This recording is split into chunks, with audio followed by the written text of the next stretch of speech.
Welcome to Militarily Speaking. I'm Tom McLean, military retail executive with Armed Forces Bank, and my wonderful jovial co-host, Jodi Vickery, who's the Chief Digital Officer at Armed Forces Bank.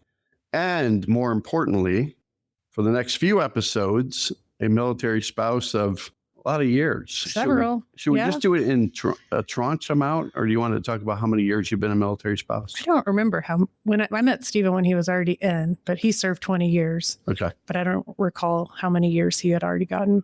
We'll just say several. And you've been a survivor of some PCS moves, but really the PCS connoisseur. The queen of PCS. Queen of PCS. She has 143 PCS moves. Oh, that's a lot. Mel Aguto. Yes. But we'll introduce her in a minute. Yeah. So I know on a limited basis firsthand how crazy some things can get.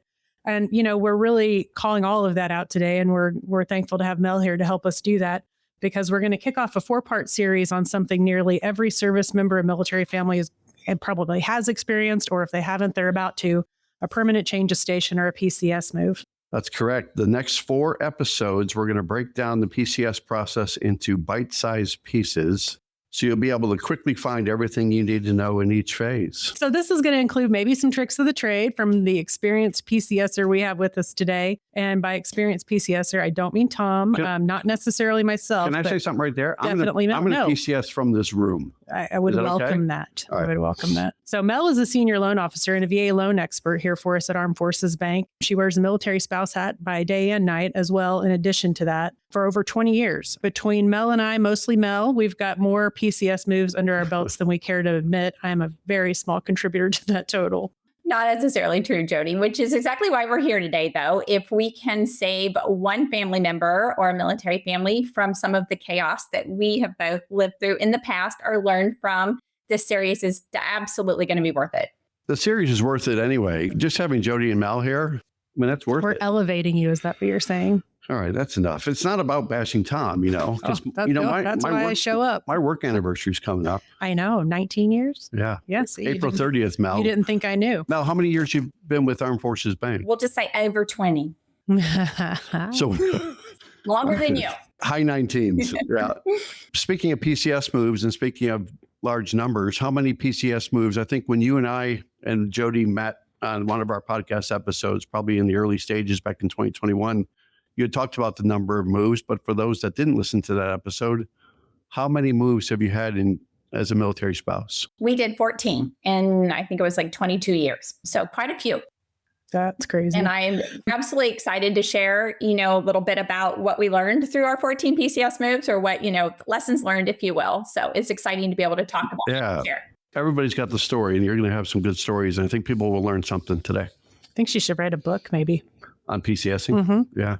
Yeah, I'd buy it, and I'd put it right on the shelf next to my Army wife handbook that my husband so appropriately bought me when we first got married. Anyway, all right, to set some expectations for our next 4 episodes, I'm going to quickly talk about what we'll cover in each of them, or Tom and I are going to tag team that anyway. Yeah. Episode 1 is going to be all about orders and paperwork, whether they're coming in for a CONUS or OCONUS station, who you need to notify, what paperwork can trip you up the most. Navigating EFMP. If you don't know what that stands for, you'll have to listen to the episode to learn. Special education plans and pets. That's comprehensive right there. For me alone with 5 dogs would be... You'd have to have 5 PCS moves. Oh my God. Episode 2, we're going to talk about planning the move in the next phase. So as we unveil these 4 steps, planning the move means, how do you deliver the news to your family and friends? Is it going to be an on-base or an off-base destination? HHG versus DITY or PPM moves. There's a lot of acronyms here. Hopefully our audience at least has that little acronym dictionary next to them. Google. But if not, I'm sure they'll come up later. What they mean and how to decide about HHG and the little ditty. What you should absolutely not do immediately after getting orders. So there's really a do's and don'ts. There is, actually. Episode 3 will be the actual move itself, where all the crazy happens. What can be reimbursed? What's out of pocket? You will always have out of pocket. How DLA, per diem, and mileage actually work. Common financial mistakes that families can make that we don't want to trip you up. And how to handle the biggest stress points, which are prevalent in any move.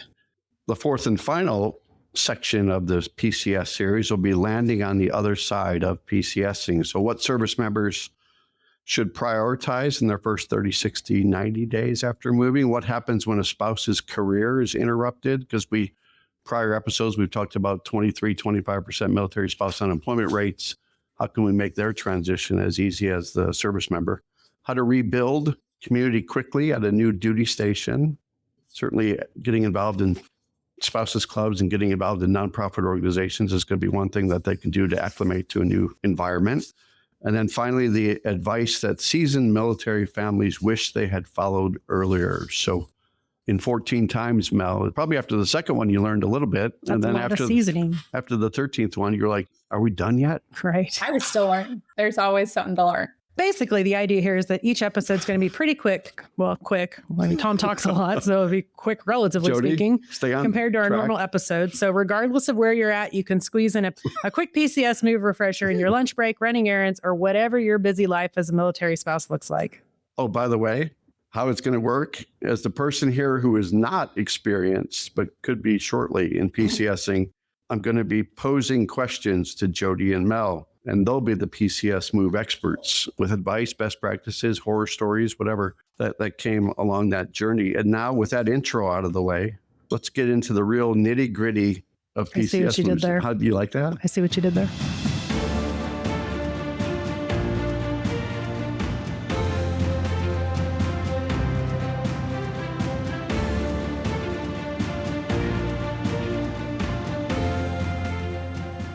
Welcome to episode 1 of our 4-part PCS Survival series. And it's not anything about Survivor, right, Jodi? No. If you're new here and wondering what PCS means in a military context, PCS stands for Permanent Change of Station. It's the official military term for being ordered to relocate from one duty station to another. And it is one of the most defining and life-changing experiences of military life. And something you, Tom, have never experienced. Here we go again. Right. Just Which is pointing why at Captain Obvious. Which is why you, by default, are the co-host and have to be here.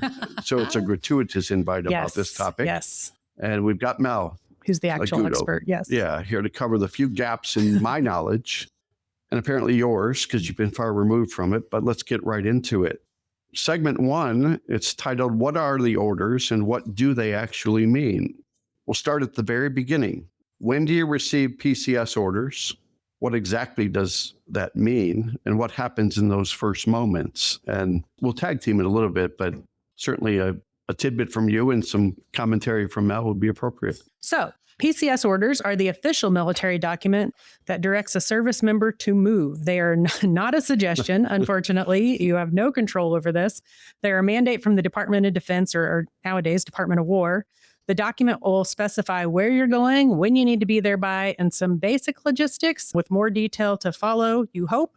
And then the moment those orders arrive, the clock starts ticking. Oh, yes, it does. And those, you've been waiting for them to come. And when they finally come, I think it's a day of simultaneously being super excited. And then, oh my goodness, here we are, a little bit overwhelming because you've been so excited to actually get the orders so you can start putting everything moving forward, if you will. And it means a new adventure, but also the paperwork now starts and your to-do list that you've been crafting is now very real and in front of you and waiting to be done.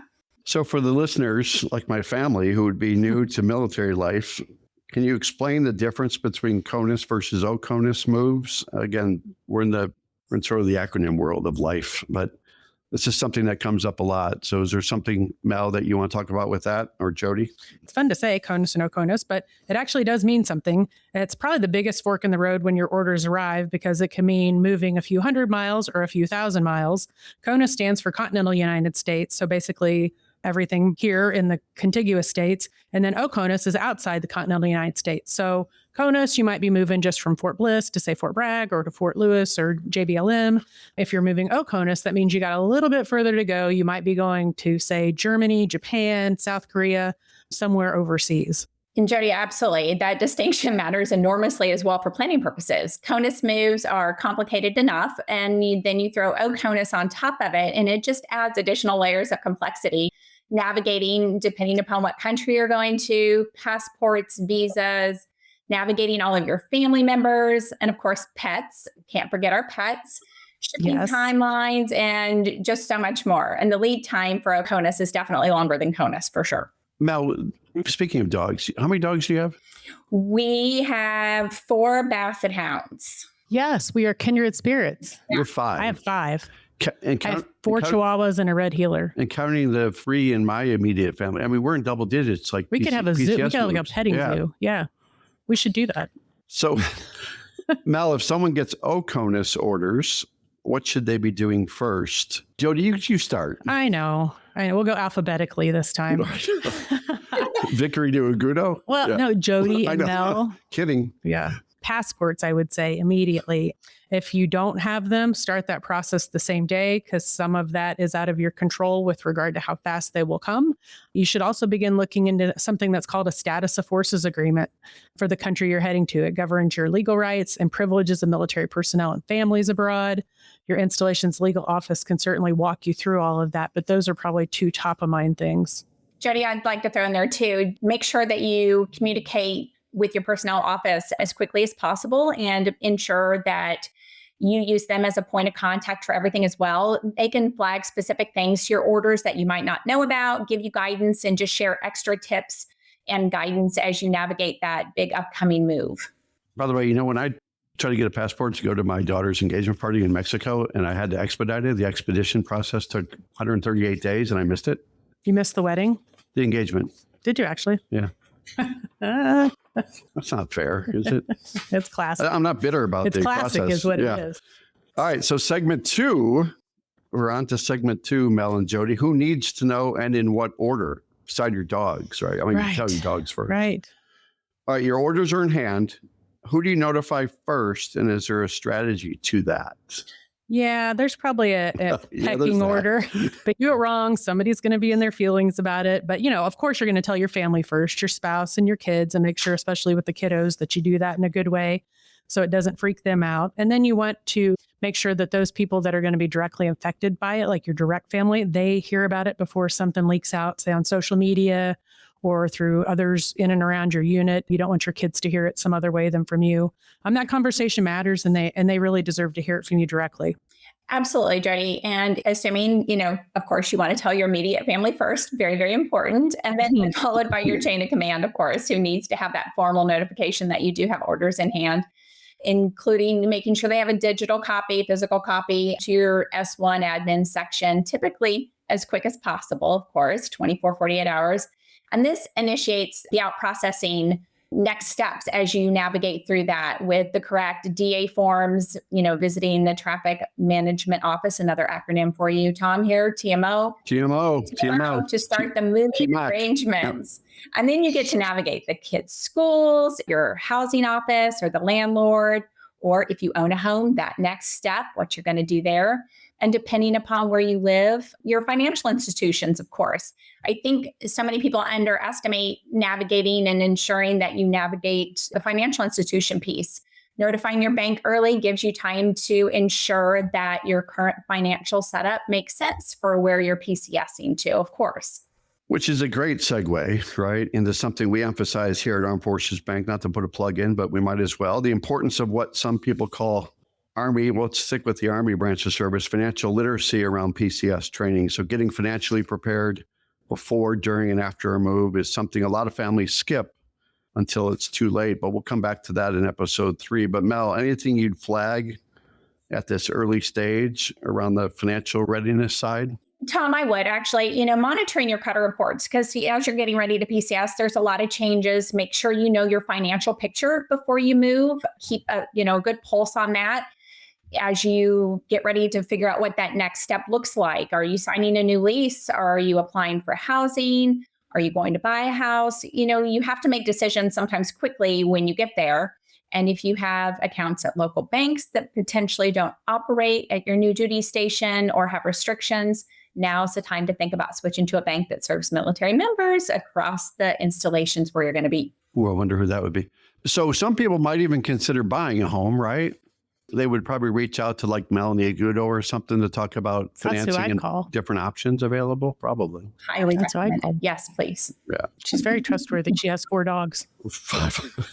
No, I have 5. But they are basset hounds. And yeah, I mean, kind of to that point, though, I mean, finding a bank that can serve you no matter where you're at. Conveniently, since this is our podcast, we can say that Armed Forces Bank has locations in 10 different states. And I would even go further to say that even if we don't have one where you might be PCSing to, we really take a lot of pride in investing in how we serve you digitally so that you can be with us throughout your career, no matter where you might land, courtesy of your PCS orders. Segment 3. Now we're on to the paperwork, which Jodi loves because she always thinks that you have to be digitally centric, but sometimes you do need paperwork. What trips people up the most? That's a weird way of saying it. It is. So what takes you down a bad road, right? Yeah, I mean, there's probably several things. I would probably start with leave request. You just want to make sure that you coordinate all of those dates carefully. Travel to your new duty station. You want to make sure it's authorized, but that window has limits to it. So you don't get to just pick and choose when you'd like to go. If your dates aren't locked in correctly, you can lose some of those entitlements or find yourself in a way where you might be paying expedited fees or costing yourself extra money. And Jodi, I'm going to also throw in there, it's really important to ensure that your dependent travel authorization goes hand in hand with that as well. Might want to take your kids. Speaking as dependent. And If you don't want to fill them out. and of course that, the fun thing of getting your household goods schedule. These two, should align. And then it's really important, to make sure that you communicate, Tom, here we go, acronym again, to the TMO office. You want that to be your best friend during this phase, of course, and scheduling your appointment shortly after your order's in hand. I always help to expedite that process. We hire a lot of military spouses, and whether they're incoming to us, coming to work for us, or if they're leaving and going to another duty station, the first thing that comes out of their mouth is always about housing, right? It's always, where am I going to live? What am I going to do? What am I going to pay? Will I live off base? Will I live on base? And so are there housing application processes that they should follow? And on-base housing is typically waitlisted just because they're limited by probably the real estate they have or the opportunities that are available to people PCSing there. Yeah, there are application processes, there are wait lists, and it probably comes top of mind because you want to make sure you got a roof over your head. not sleeping in the forest. But yeah, really, as soon as you can, maybe even the same day you get orders, go ahead and apply for that housing list, because even if you're not sure you want it, you want to get your place in line so that it's available to you if you do decide that's the best option for you and your family. That wait list can sometimes be months long. And so while you explore other options like renting or buying a home, off installation, at least you've secured that one method for putting a roof over your head.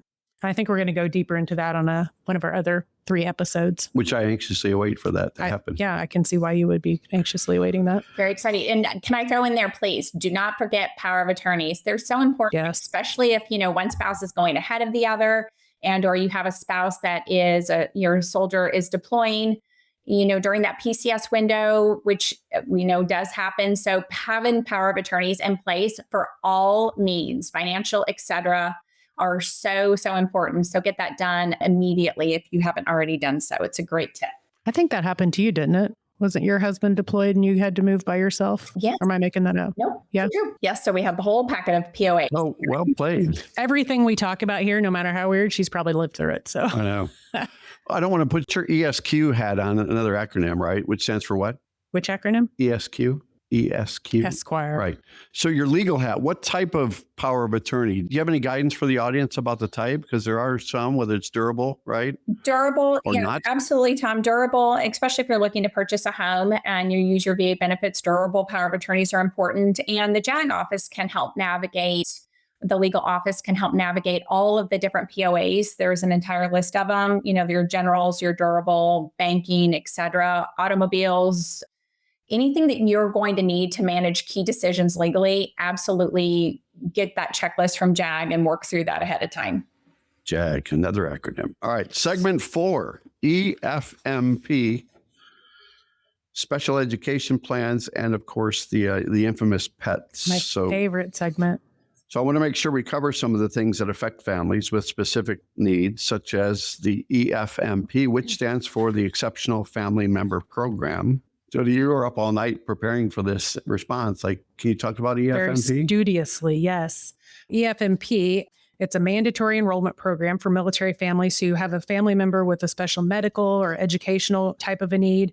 It would include and cover things like people that might have a physical disability, developmental conditions, some chronic health conditions, or anything that requires special education under some sort of an IEP, another acronym for you, Tom, an individualized education program. So it covers really a lot of different special circumstances. And on the EFMP enrollment, it can affect where you're assigned. The military is required, if you have EFMP in your family, to ensure your new duty station has the services your family member needs. So if your child or spouse has a specific therapy requirement or medical need, that is factored into during assignment. And this only works if you're enrolled and your records are up to date, which is, of course, required.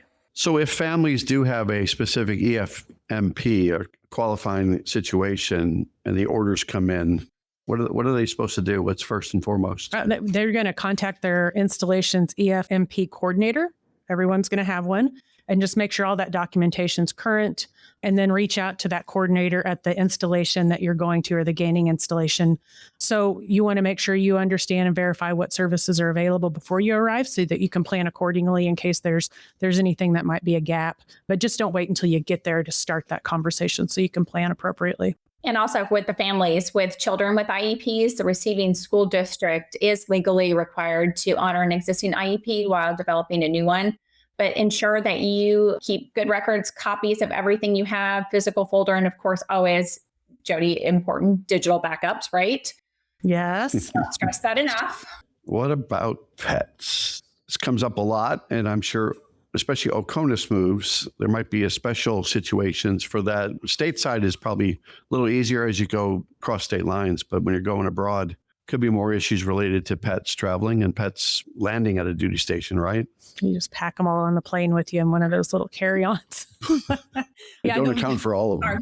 I don't shove all 5 of my dogs. You got to pay for someone. I mean, a duffel bag. It's like $75 to $150 a dog. I will not travel with my dog. There are so many things that could go terribly wrong. You can't be biased towards one of the dogs. My dog would be barking hysterically. Especially that big one. Yeah. Right? Well, she's too fat to get on. 2 seats. She'd have to get the seatbelt extender. Yeah. So the pet chapter of PCS Life, I'll show you a picture. She's gigantic.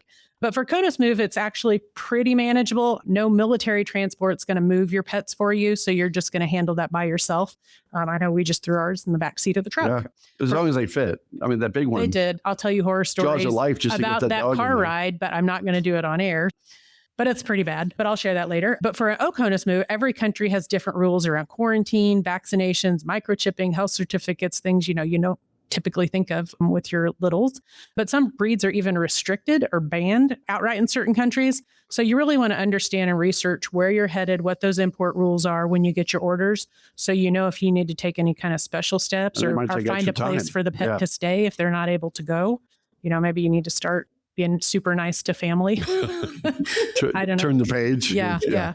And certain countries also have quarantine requirements that can last weeks if you don't have the right documentation in place. So make sure you plan in advance for your furry friends, giving yourself lots of lead time, months, if not weeks, to navigate taking care of your babies as you get ready for your OCONUS move. I remember our first OCONUS move, we actually had little passports for our 2 hounds way back in the day. Aw. We're just at the beginning of the PCS journey, so let me recap the key takeaways. There's 5 of them, Jodi. First, understand your orders immediately. Know whether you're doing CONUS or OCONUS. The preparation can be and is very different. Second, notify your family first. But if you don't like your family, then notify your friends. Then your command and key institutions, including your financial institution, very important. Armed Forces Bank would be there to serve. Third, get to your TMO. Go back to the earlier reference on TMO and personnel office right away and apply for on-base housing. Don't let the paperwork pile up. Fourth, get a POA, a power of attorney, through the base legal, through JAG. If there's any chance of split travel, you just want to make sure you're covered so you can both get to your destination together. And fifth, if you have EFMP needs, IEPs, or pets, start those parallel tracks as soon as possible to give you and your new base as much lead time as possible. So it's all about preparation. And military lifestyle preparation is probably a middle name for most people in the military anyway. In episode 2, we're going to get into the planning phase. So including how you break the news to your kids, the on-base versus off-base decision, and the big one, the HHG or household goods and Diddy moves, which some of you may know as a PPM move. Say all of that 3 times real fast and you're winning. It's a decision that has real financial consequences. And if you do a Diddy move, it can have consequences to your back muscles and how you feel after the fact. Oh, for sure. There's many things I wish I had known before we made that call ourselves a couple times. Yeah, never again. We will see you there. Thanks for listening to Militarily Speaking.